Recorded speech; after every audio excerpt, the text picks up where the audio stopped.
క్రీస్తునందు మాకు అత్యంత సన్నిహితులు ఒలివా మినిస్ట్రీస్ కలదిండి యూట్యూబ్ ఛానల్ వీక్షకులకు ఘనుడైన యేసుక్రీస్తు వారి అతి శ్రేష్టమైన నామంలో మీ అందరికీ ప్రత్యేకమైన శుభాలు తెలియచేస్తూ ఉన్నాను. హాయ్ అండి, ఎలా ఉన్నారు? అందరూ బాగున్నారు కదూ? ప్రతిదినము దేవుని మాటల చేత మీ ఆత్మీయ జీవితంలో మేలు పొందుచున్నందుకు ప్రభు పేట మీ అందరికీ మరొకసారి శుభములు కలుగునుగాక. మీ ప్రార్థన అవసరాలను మా కామెంట్ బాక్స్లో తెలియచేయండి. ఇంకెవరైనా సబ్స్క్రైబ్ చేయని వాళ్ళు ఉంటే సబ్స్క్రైబ్ చేసుకోండి. మరి ప్రక్కనే ఉన్నటువంటి బెల్ ఐకాన్ని ప్రెస్ చేయండి, లైక్ చేయండి, కామెంట్ చేయండి, అనేకులకు షేర్ చేయండి. ఈ విధముగా దేవుని మాటలు మరి అందరూ వినడానికి సహకరించండి. ఈ ఉదయకాల సమయంలో దేవుని వాక్యాన్ని చదువుకుందాం ప్రియులరా. 2వ రాజుల గ్రంథము 5వ అధ్యాయము 20వ వచనాన్ని చదువుకుందాము.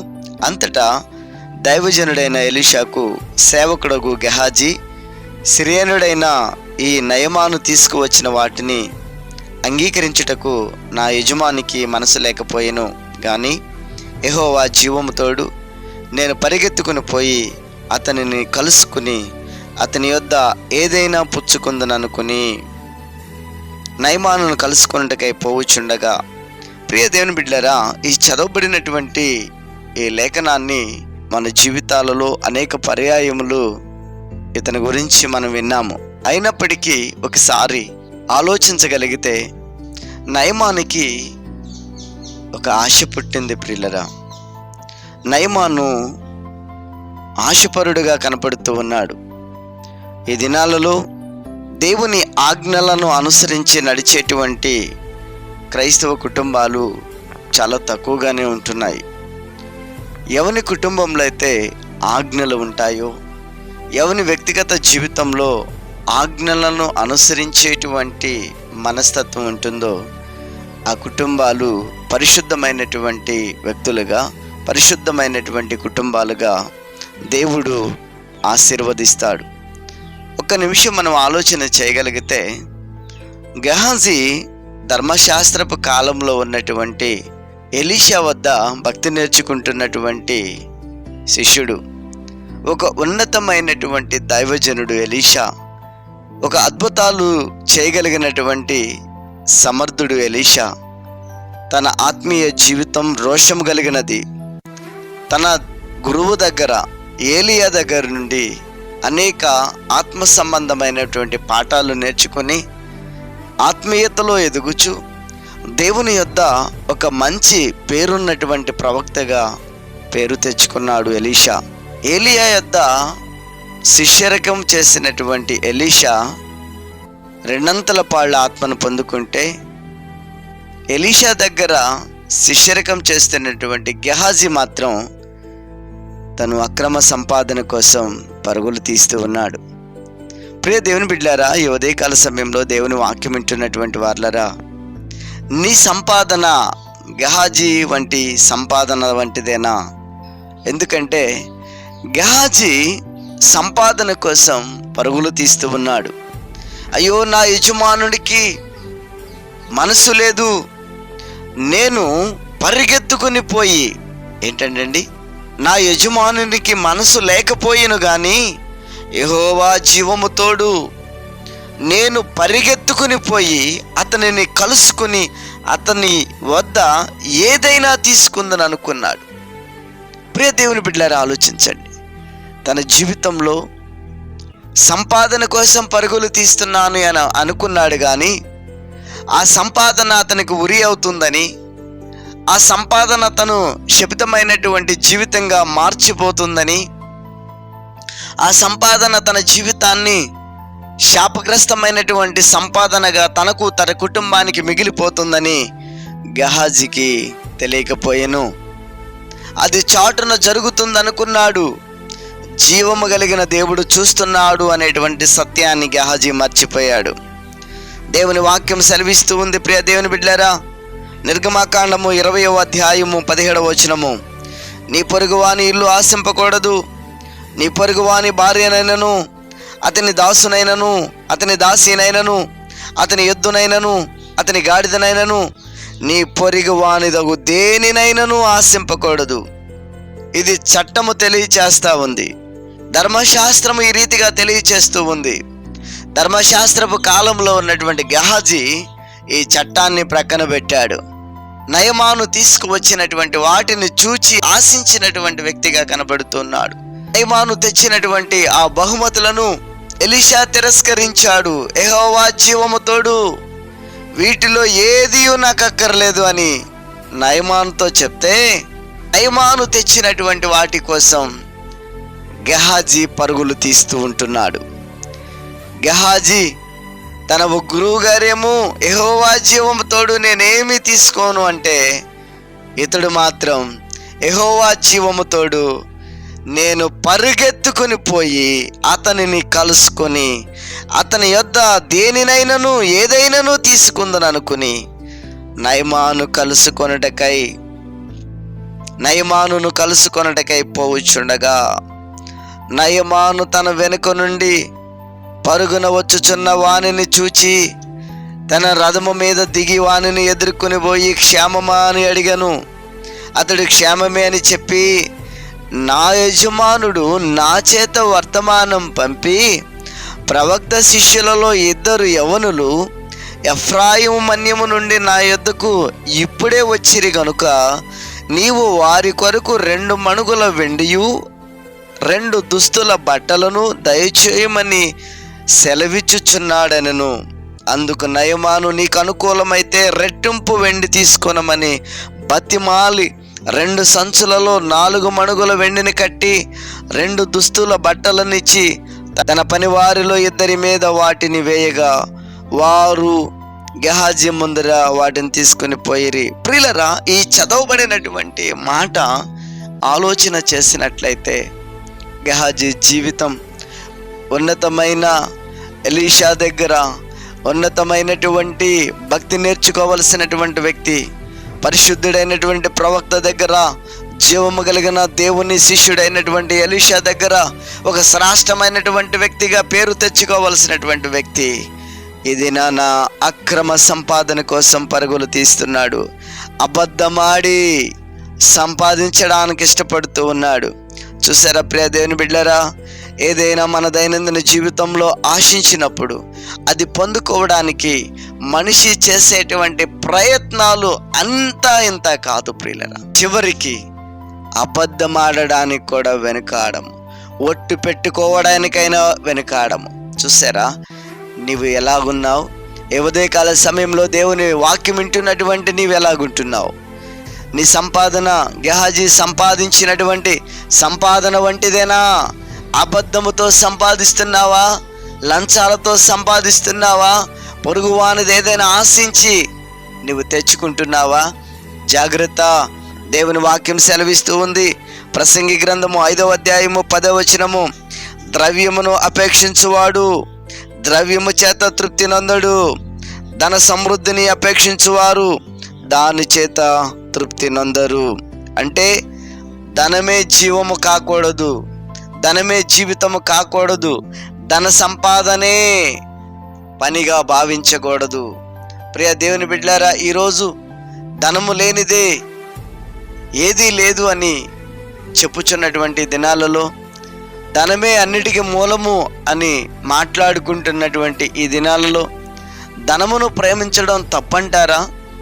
ఈ లోకంలో ద్రవ్యం అనేది మానవుడు కల్పించుకున్నది ప్రియులరా.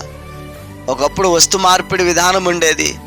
ఆ తరువాత ద్రవ్యాన్ని కనిపెట్టిన తర్వాత ద్రవ్యము చేత మనిషి ఈ దినాన తనకు కావలసినటువంటి వనరులను సమకూర్చుకుంటున్నాడు. ధనమే మూలము కాదు, కానీ ధనము నీ జీవితంలో ఒక చిన్న భాగము. ధనము లేకపోయినా పరిశుద్ధతను సంపాదించుకోవచ్చు. ఈరోజు ఆలోచన చేయగలిగితే హెబ్రీయులకు రాసిన పత్రిక 13వ అధ్యాయము 5వ వచనంలో, ధనాపేక్ష లేని వారే మీరు కలిగి ఉన్న వాటితో తృప్తి పొందుడి. బాగుంది కదా? ధనాపేక్ష లేని వారై మీకు కలిగిన వాటితో తృప్తి పొందుడి.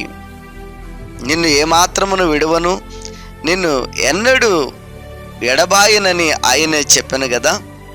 కనుక విడువని దేవుడు, ఎడబాయని దేవుడు మనకుండగా ధనాపేక్ష ఎందులకు, కలిగిన వాటితో తృప్తి పొందండి అని దేవుని లేఖనాలు సెలవిస్తూ ఉండగా, కొలసీలకు రాసిన పత్రిక 3వ అధ్యాయము 5వ వచనము, కావున భూమి మీదనున్న మీ అవయములను అనగా జారత్వమును, అపవిత్రతను, కామాతురతను, దురాశను, విగ్రహారాధన అయిన ధనాపేక్షను చంపివేయుడి.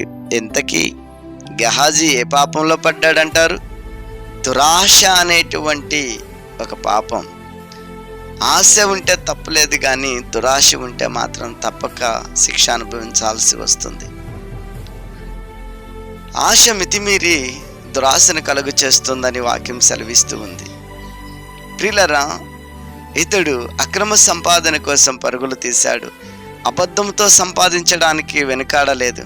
దేవుని వాక్యం సెలవిస్తున్నటువంటి ఈ దినాలలో, నూతన నిబంధనలో జీవిస్తున్నటువంటి ప్రియ దేవుని బిడ్డలారా, నీకు నాకు పరిశుద్ధ లేఖనాలు చాలా స్పష్టంగా తెలియచేస్తా ఉన్నాయి. అబద్ధమాడి సంపాదించుకు, అన్యాయంగా సంపాదించుకు, అది రెక్కలు కట్టుకుని వెళ్ళిపోతుందట. ధనాపేక్ష కలిగి ఉన్నటువంటి వారు ఊరిలోనూ తీవ్రమైనటువంటి ఆపదలలో పడతారని దేవుని వాక్యం సెలవిస్తూ ఉంది కదా. కనుక ఈ ఉదయకాల సమయంలో దేవుని మాటలు వింటున్నటువంటి మన ఆధ్యాత్మిక జీవితంలో గెహాజీ వంటి జీవితంను కలిగి ఉన్నావా? గెహాజీ వలె అక్రమ సంపాదన కోసం పరుగులు తీస్తున్నావా? జాగ్రత్త.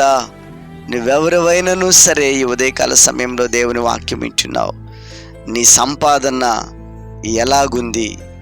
న్యాయవంతంగా ఉంటుందా, అక్రమంగా ఉంటుందా? జ్ఞాపకం చేసుకోవలసి ఉంది. కనుక ప్రియ దేవుని బిడ్డలారా, గెహాజీ జీవితాన్ని మనము జాగ్రత్తగా పరిశీలన చేసినట్లయితే అతడు డైరెక్ట్గా అడగాల్సింది, అయ్యా నాకు ఇవ్వండి అని. నయమాను తీసుకువచ్చిన వాటిని మరలా వెనక్కి తీసుకువెళ్ళడానికి అతనికి కాస్త బాధే ఉంది. కానీ గెహాజీ తన కోసమే అడగాల్సింది. తన కుటుంబం కోసమో, తన బంధువుల కోసమో, లేదా తన వ్యక్తిగత జీవితం కోసమో అడగాల్సి ఉంది, నాకు కావాలి అని. కానీ అతడు యజమానుని మీద చెప్పాడు.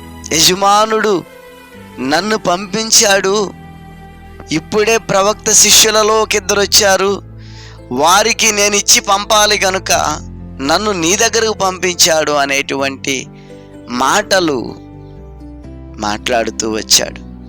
ప్రియ దేవుని బిడ్డలారా, ఎంత బాధాకరమైన విషయం. గెహాజీ జీవితాన్ని చూస్తున్నప్పుడు చాలా బాధ అనిపిస్తూ ఉంది. ఎందుకంటే ప్రవక్త దగ్గర ఒక ఉన్నతమైనటువంటి వ్యక్తిగా జీవించాల్సిన వాడు, తన నోట యథార్థత మాట్లాడవలసినటువంటి వాడు. మెట్ల దగ్గరకు వారు రాగానే వారి యొద్ద నుండి గెహాజీ వాటిని తీసుకుని ఇంటిలో దాచిపెట్టి వారికి సెలవీయగా వారు వెళ్ళిపోయారు. అతడు లోపలికి పోయి తన యజమానుని ముందర నిలువగా ఎలీషా వానిని చూచి, గెహాజీ నీ వెచ్చటి నుండి వచ్చితమని అడిగినందుకు వాడు, నీ దాసుడనైనా నేను ఎచ్చటికి పోలేదనను. చూసారా, ప్రశ్నకు సమాధానం చెప్పాల్సినోడు. నువ్వు ఎచ్చటి నుండి వచ్చావు అని అడిగినప్పుడు ఆయన అంటున్నాడు, నీ దాసుడనైనా నేను ఎచ్చటికి పోలేదు. నిజంగా గెహాజీ పోలేదా? ఆ విషయం దాచిపెట్టడానికి ప్రయత్నం చేశాడు. అయ్యా నీ దాసుడైనా నేను ఎచ్చటికి పోలేదంటున్నాడు. ఇక్కడ కూడా నిజము చెప్పక తన జీవితం మీదకి శాపాన్ని తెచ్చుకోవడానికి ప్రయత్నిస్తున్నాడే తప్ప యథార్థంగా జీవించడానికి ఇష్టపడడం లేదు. ఎన్ని అవకాశాలు గెహాజీ పొందుకుంటున్నాడు చూడండి. ఇది కూడా మంచి ఆపర్చునిటీ తన పాప జీవితాన్ని ఒప్పుకోవడానికి. ఇతనికి మంచి అవకాశం తను చేసినటువంటి ఆ పనిని ఒప్పుకోవడానికి. వెచ్చటి నుండి వచ్చావు, అయ్యా నేను ఇట్లా బుద్ధి పొరపాటు అయిపోయింది, నేను ఇట్లా నయమాన్ని కలుసుకున్నాను, కొంత తీసుకొచ్చుకుని దాచిపెట్టుకున్నాను, ఇదిగో దయతో నన్ను క్షమించు, ఇదిగో నేను అక్కడి నుండి వచ్చాను అని చెప్పినట్లయితే బాగుండేది. కానీ అంటున్నాడు, నీ దాసుడనైనా నేను ఎచ్చటికి పోలేదు. ఎంత బాధాకరమైన విషయం. అక్కడ అద్భుతమైన మాటలు ఉన్నాయి కానీ చదువుకోవడానికి టైం లేదు. కాబట్టి 27వ వచనం, కాబట్టి నయమానుకు కలిగిన కుష్టు నీకును నీ సంతతికి నీ సర్వకాలము అంటియుండును అని చెప్పగా వాడు మంచు వలె తెల్లనైన కుష్టు కలిగి ఎలీషా ఎదుటి నుండి బయటకు వెళ్ళెను. ఆలోచించండి ప్రియ దేవుని బిడ్డలారా. కాబట్టి నయమానుకు కలిగినటువంటి కుష్టు నీకును నీ సంతతికి సర్వకాలము అంటియుడునని చెప్పగా వాడు మంచు వలె తెల్లనైన కుష్ఠము కలిగి ఎలీషా ఎదుటి నుండి వెళ్ళిపోయాడు. బాధాకరమైన విషయం కాదు. ఎల్లకాలము ప్రవక్త దగ్గర అంటి పెట్టుకుని ఉండాల్సిన వాడు తన బ్రతుకు దినములన్నిట ప్రవక్తకు దేవునికి పరిచర్య చేయాల్సినటువంటి వ్యక్తి ఈరోజు అక్రమ సంపాదన కోసం దేవుని సన్నిధిని పోగొట్టుకుని బయటకు వెళ్ళిపోయాడు. ఎలాగూ వెళ్ళాడు? ఒక శపితమైనటువంటి దానిని, ఒక కుష్ఠమును కలిగినటువంటి వ్యక్తిగా, ఒక కుష్టి రోగిగా, పాళెములో నివసించడానికి యోగ్యత కలిగినటువంటి వ్యక్తిగా, సమాజంలో ఉండడానికి ఎంత మాత్రం అర్హత లేనటువంటి వ్యక్తిగా పాళెము వెలుపలకు తన జీవితాన్ని తనకు తానుగా తెచ్చుకున్నాడు. ఉదయకాల సమయంలో క్రీస్తు సహవాసంలో ఉన్నటువంటి మనము మన సంపాదన ఎలాగుంటుందో పరీక్షించుకుందాము. క్రీస్తు బిడ్డలుగా బ్రతుకుచున్నటువంటి మన సంపాదన ఏ విధంగా ఉందో పరీక్షించుకుందాము. జాగ్రత్త. అన్యాయంగా సంపాదిస్తున్నావా? అక్రమంగా సంపాదిస్తున్నావా? అబద్ధాలతో సంపాదిస్తున్నావా? జాగ్రత్త. నీ జీవితానికి నీవే ఉత్తరవాదివి. నీవు దేవుని ఉగ్రతకు గురి కాకముందే నీ జీవితాన్ని మార్చుకో. నీ జీవితాన్ని ప్రభు వైపుకు త్రిప్పుకో. ప్రభు వైపుకి నీ జీవితాన్ని మరల్చుకో. ప్రభు వద్ద కృప దొరుకుతుంది. ఉదయకాల సమయంలో దేవుని వాక్యం వింటున్నటువంటి ప్రియ దైవ జనాంగమా, మనల్ని మనము పరీక్షించుకుందాము. నీ సంపాదన గహాజీ వంటి సంపాదనేనా? లేదు, నీ సంపాదనలో శ్రేష్టత ఉందా? నీ సంపాదనలో న్యాయం ఉందా? నీ సంపాదనలో పరిశుద్ధత ఉందా? ఆలోచించుకో. అట్టి కృప దేవుడు ఉదయకాల సమయంలో మనకు అనుగ్రహించును గాక. ఆమేన్. ప్రార్థన చేసుకుందాము. దయగలిగిన మా తండ్రి, నీ కొందనాలు. ఇది నాన్న గహాజీ జీవితాన్ని మా ముందు ఉంచావు నాయనా. ప్రభువా, గహాజీ ఒక ఉన్నతమైనటువంటి శిష్యుడిగా పేరు పొందాల్సిన వాడు. అనేక విషయాలలో పేరు తెచ్చుకోవలసినటువంటి వాడు. బహుశా తన జీవితం అలాగూ లేకపోతే ఇంకా బైబిల్ గ్రంథంలో తను చేసేటువంటి అద్భుతాల గురించి ఎన్నో విషయాలు మేము తెలుసుకునేటువంటి వారము. కానీ తను చేసినటువంటి ఆ అబద్ధపు సంపాదన పరుగులను బట్టి, తను బ్రతికినటువంటి ఆ అబద్ధపు జీవితాన్ని బట్టి, ఒక ప్రవక్త దగ్గర నుండి అబద్ధములాడి సంపాదించినటువంటి వాటికి శిక్షగా శాపాన్ని అనుభవించాడు. భయంకరమైన కుష్ఠరోగమును సంపాదించుకున్నాడు.